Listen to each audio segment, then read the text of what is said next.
Again, we're very pleased to be here.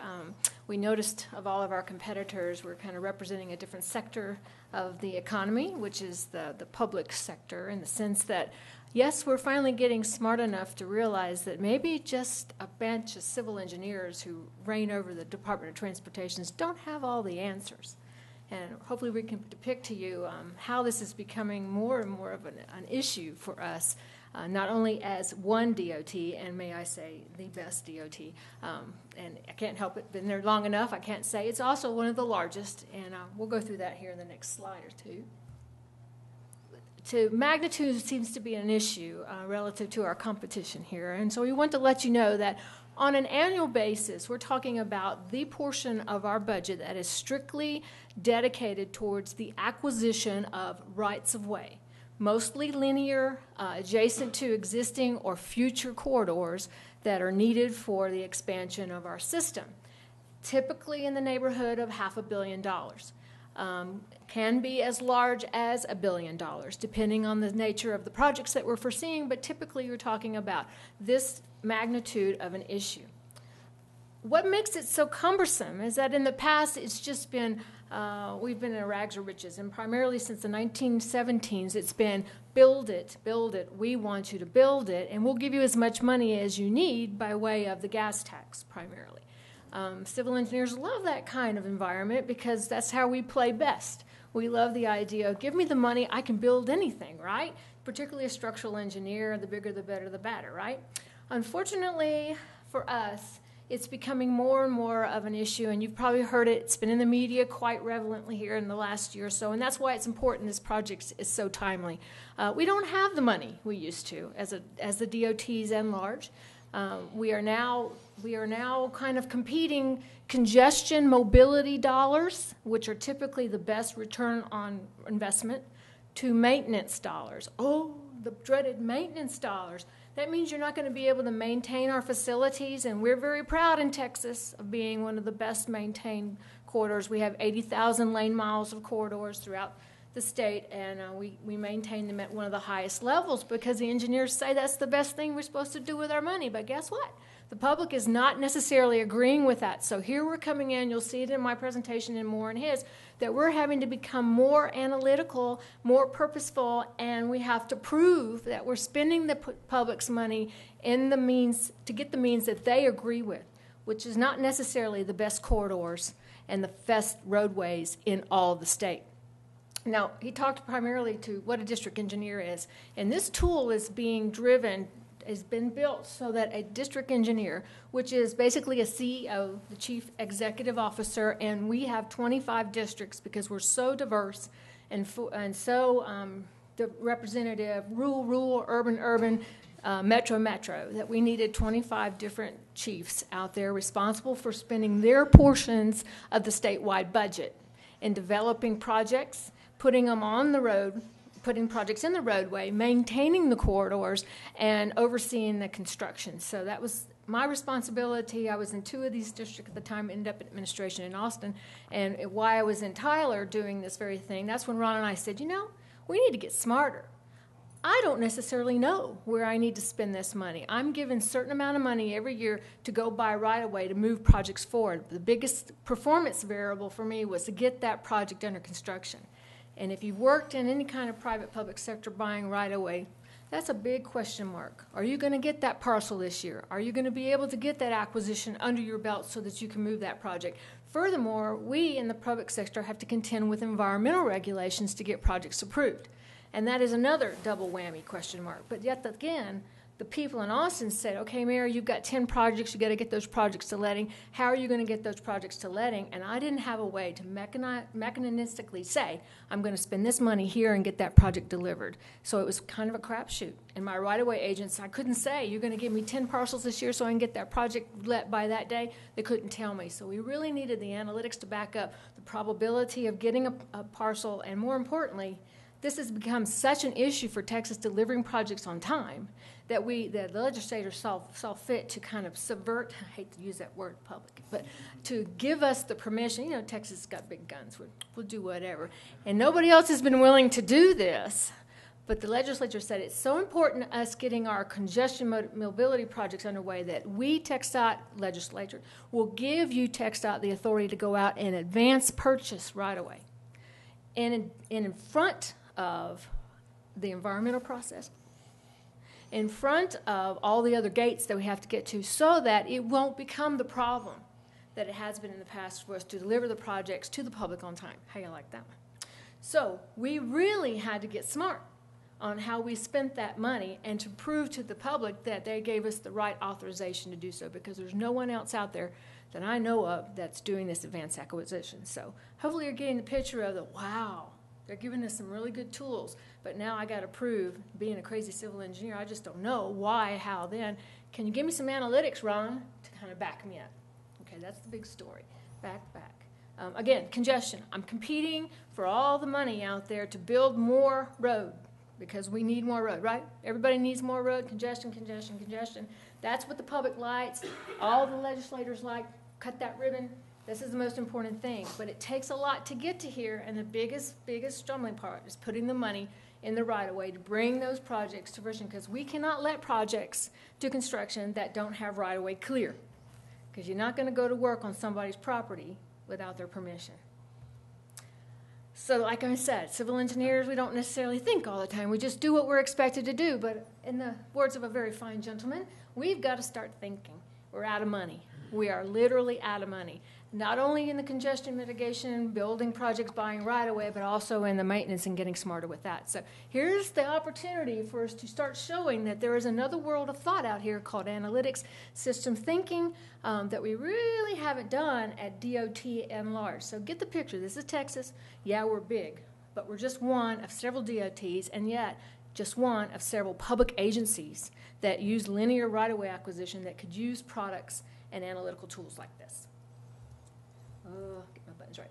Again, just to show you what's happening here. Y'all remember a couple years ago this thing called a stimulus? Remember that? And everybody was so excited. It's going to fix all of our problems. Well, we like to do analogies, and this is one that's gotten us a lot of playtime. Our needs and encumbrances, that's what we need to keep the corridors, keep the facilities, keep our level of service to the customer the same. Less our revenues. That's typically what you pay at the pump. Everybody pays at the pump, right? That's how you pay for your roadways. You know, a lot of people don't know that. They expect the road ferry. The road ferry's been dead for years, by the way, so I want to make sure you understand that. The most important thing is that you do pay, but you pay a golf ball. So we still have a tennis ball out there. This is for everything that we see on our horizon in Texas. And we're still growing. We're very thankful for that for the next 25 years. Well, remember those stimulus funds? We got $2 billion in Texas. We spent in 18 months. They were supposed to be shovel-ready. You see it? It's a BB. So here's our opportunity. Got to get smarter. Got to prove that we can spend this money, and only on the projects that need to be spent on. Real estate speculation. Here comes the question. Woo, we got this little pot of money, $500 million. Got all these needs out there. Right now we're improving. If you've driven in Texas, is all I-35 is our corridor to the valley, corridor to Mexico. Finally got approval to widen that facility to 6 lanes. That has been one of our most costly acquisitions. Because why? Speculation. And it happens in the big metro areas. All we have to do is start talking about, I think we're going to need to fix this. And what happens? Ka-ching, ka-ching, ka-ching, ka-ching. So the speculation issue is driving this. If we can get out in front of doing anything, making decisions to go ahead and widen these corridors, then we might be able to save some money. So there's where our legislatures actually did us a good job by giving us this advanced acquisition, because we knew we were going to need it. And everybody along that corridor on 35 knew we were going to need it. And by the way, don't drive that for the next 2 years, because we got closures coming all the time. Find an alternative way, okay, if you come to Texas, because we want you to come back. So don't drive 35 right now. But that's where the speculation comes in and why it's so important. Excuse me. So what do we need? Again, real quick, the inputs to this whole uncertainty are we have to evaluate and speculate when our schematics are ready, when the alternatives have been fixed, what alternative we're going to do, and that's when people start speculating. Oh, my property's going to be worth more, so it's going to cost the state, taxpayers more.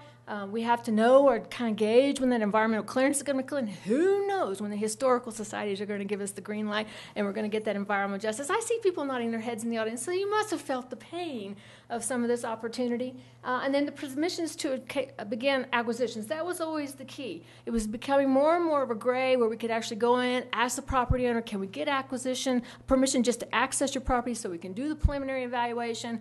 And that's when things started to get real exciting on the right-of-way side. So we were trying to get some ideas.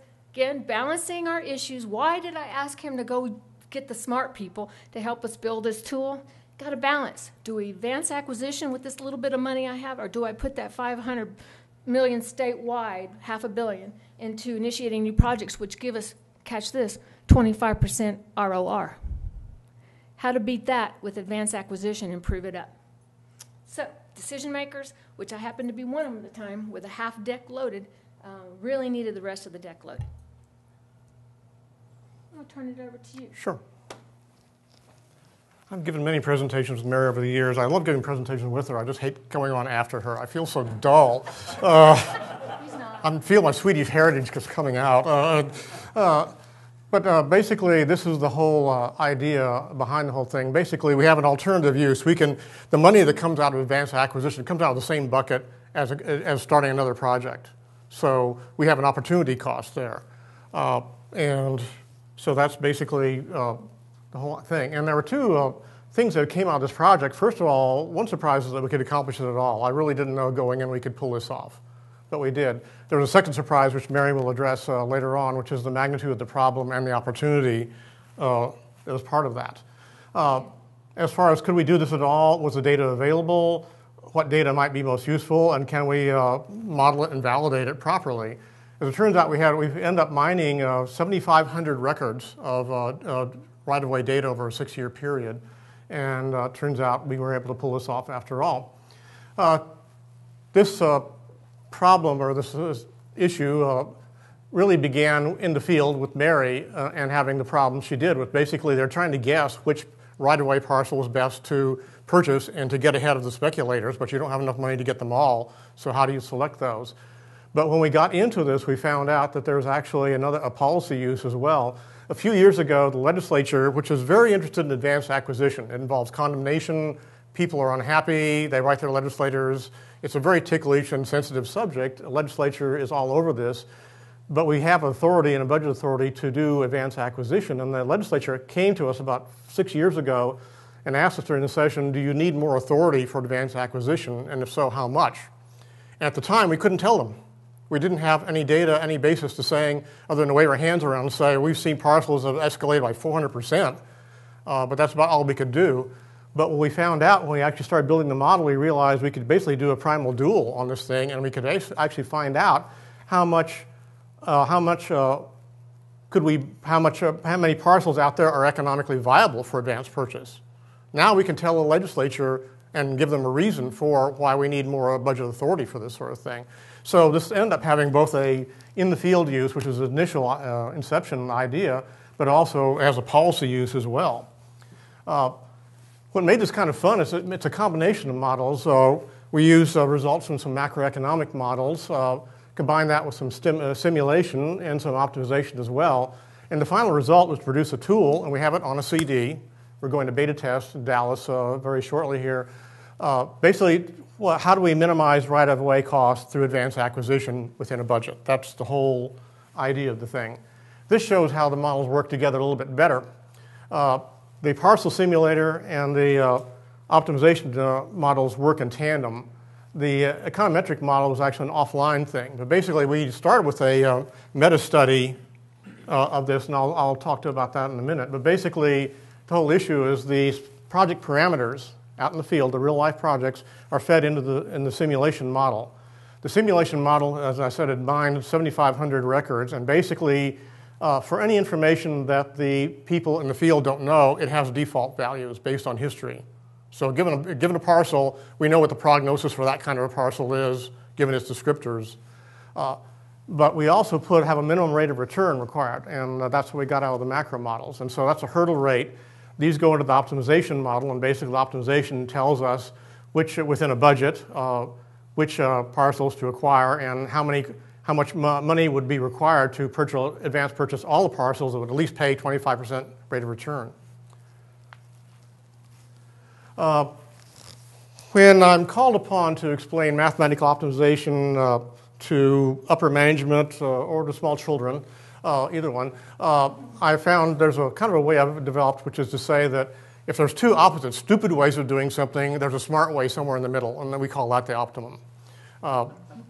It works very well for upper management and small children as well. They're very similar, actually. They have a similar attention span, and they react much the same way when they don't get their way.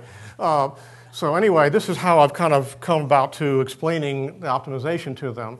Now let me start talking about the macroeconomic model for a minute. The main issue, there are several macroeconomic models. Remy has the trans-site model. There's a model called Treatise, which is a macroeconomic model. And despite the deficiencies in these macro models, and there was a plenary talk about that earlier this morning, which was really fun, still in all, the way these models work is basically, given the level of investment, what kind of economic stimulus and activity can be expected from that. It's largely driven by delay cost. There are other issues, but it's largely delay cost. That's the 900-pound gorilla. And you can see these delay costs can get absolutely enormous. For example, the interstate between Austin and San Antonio has the honor of being the most congested interstate in the country. So delay costs are very, very substantial and much larger than people really realize. I'm certainly not going to go through this, but this kind of shows you the linkages in a macroeconomic model as it relates to transportation investment. I put little F's there to stand for functionals because basically all the arrows are econometric equations. But the bottom line is basically they're models that do give us an idea of what the value of a transportation investment is. This is just the results of one of those models. But what was interesting when we did I did the meta study of the models. There have been a number of studies of these models about capacity additions in Texas in recent times. And the amazing thing, they were done in different models by different people, different times, but the results clustered between 25 and 30% annual rate of return. I was really amazed how close the results were given the disparity in the timing and the nature of the models. So that became our hurdle rate. Basically, if we can accelerate a project by a year, that's the kind of return we're looking at. So can we select advanced purchase parcels that will beat that? That's the whole name of the game. So basically, the hurdle rate of return goes in right here, basically, in one of our input screens. And that's a changeable parameter. And I've been doing some recent studies, and I think that number is actually larger now. I think we're edging up towards 35% in Texas. It seems incredible, but there's reason to believe that. So that's where the hurdle rate of return goes in, basically, to our model. Let me talk about the simulation model. I started looking at right-of-way, I really didn't know much about it when I first headed into it. But this is just one picture, and I realize you can't read it, but it gives you a feeling for the sort of critical path nature of the right-of-way acquisition process. It goes through a lot of steps, and something can happen at every step. So it's very, very stochastic, and it was a natural application for a Monte Carlo simulation. So we built the first module, which is called TransSim model, Texas A&M simulation model, and basically gives you the benefits of advanced acquisition on a single project, but it can also give you priorities within a project of possible parcels. And finally, it gives you comparative benefits of various scenarios. And scenarios come in because you can have one project, but there are things called alignments. And alignment is alternative routes the road can take. EPA has some very serious rules about predetermining which route you're going to take. So you cannot just say, we're going to take this route and that's all there is to it. We get yelled at for that. And as a result, going in on a project, there are several alternative alignments commonly. And each alignment has an associated set of parcels that could be bought. So the scenarios are comprised of basically alternative alignments and various feasible scenario purchasing situations in that. When we mined the data, we found that Murphy's Law is alive and well. It's basically a log normal distribution on both the cost and duration of a project, because basically there are more things that can slow a project down than speed it up. In addition, there are some projects that are run into major problems, so you basically end up with a longer tail on the higher end on both cost and time. As a result, we based the default parameters on this kind of log normal distribution. It's a Monte Carlo simulation. We set the number of replications. We can adjust that if we want. We give a lot of opportunity, and I'll show you more in a second, but there's a lot of opportunity for input in the field. Again, the right-of-way people in the field often know a great deal about what's going on in that locality, and so they can know a lot about the potential inflation and speculation and so forth. So if they know that, we give them an opportunity to put it in. If they don't know that, we give them default parameters based, again, on what we have in our historical record. This is just some of the parcel information. There's actually 2 screens of parcel information that are put in the field. And again, I'll just say it one more time. If they know something more than what the default value is, they can put it in. If not, they can go with the default value. For example, I put in what kind of alignment. There are often alternative alignments that we can be looking at, so they can put that in. Likelihood of combination, likelihood of improvements, and so on and so forth. Not time to go into all of these, but again, the important thing is we just provide an ability, the missing pieces basically. If the field people don't know something, we have defaults built in. Basically, here's the kind of results you get off our simulation model. Basically, it said there were several parcels purchased early, and difference in the mean cost was roughly $400,000. So this gives us the basic information of a given parcel scenario, which parcels should be eligible for early purchase. But we haven't decided yet on the budget yet. We may not have the money for 7 parcels. So this basically goes into our optimization model. So getting back to this one more time, so we've talked about the parcel simulation, we've talked about the hurdle rate from the econometric models. Now we're going to talk about the optimization model real quickly. And basically, this gives the cost minimizing selection of parcels. It's basically a primal dual situation. It either tells you what you can do within a budget, or it tells you, given the level of service, how much you want to do there. It's a classic knapsack problem, basically. We're saving money through selection of parcels, which will save us money on advanced acquisition. It's a standard mixed linear programming problem, but it's also NP hard. When we got to looking at the real world situation, it would be one thing we could handle a single parcel or program pretty easily, a project, but when we started looking at multiple scenarios, multiple alignments, multiple alternatives of parcels, plus what we'd really like to be able to do too is look at a larger scale, look at several projects, possibly even statewide, and say if we're a given level of budget, what would be the best parcels to purchase given all these projects that are going on all over the place. You start multiplying those combinations together, you start getting into a very large number. And so we actually end up using dynamic programming. I have to admit, going in, I didn't know you could use dynamic programming, and I always use mixed integer programming. But you can actually use dynamic programming to solve a knapsack problem. It's called pseudo-polynomial because basically it's actually linear in the number of budget scenarios you run. But basically, in this formulation, the stages in the DP are projects and the states are budgets. And you can actually solve it very efficiently with an algorithm one of our researchers had. So here's the basically input screen for the optimization model. You put in the budget. You put in the increments. It actually looks at increments of budget as well. And then basically you put in here, we've shown this before, the hurdle rate, required rate of return to be considered viable for advanced acquisition. And basically we go to the solver. Here's the output screen. It basically ranks, given a budget option, it actually ranks the kinds of things. It tells you which scenario. In this case, if you only have $1 million, you go with scenario 22. And the rest of the projects, you don't select any advanced acquisition within that amount of money. So this gives us a lot of information for this. It shows us that these are other projects that we could potentially go with. And again, whether or not this project's turned on or not is dependent on the optimization. It shows us our best rate of return, and some of these rates of return are extremely high. Okay, so basically that is the short of it, and that's how the model works. It's a graph of the output results. And let me go ahead and just turn it back to Mary very quickly. Yes, very quickly. Hopefully you'll be able to see that we really knew there was a problem in the fact that we couldn't make the ends meet, and we had to come up with a tool that would tell us how to best get there. And so what we thought was a great game with this model is really a chihuahua, so we can go and tell the public, and particularly our legislatures, how much money we need and that we can actually use it to our advantage moving forward in this. Again, we did backcast with the results of this model and to prove that there is a substantial amount of money that can be saved in advanced acquisition if we use this tool and apply it as it sets forth the parcels that we need to acquire. So that's to let you know that it is a good, viable tool. And then again, we say, you know, Texas isn't everything, but it's pretty close. And what we hope to get here is the optimization of our $500 million a year and buying the parcels that we need in order to move our projects fast and expeditiously. Again, it's just the very tip-top 10% of the overall state, but we know that overall, if all the DOTs, and that's just the DOTs, not considering all the other utilities that use linear acquisitions for right-of-way, that we're talking about $6 billion in publication. So thank you very much for your attention.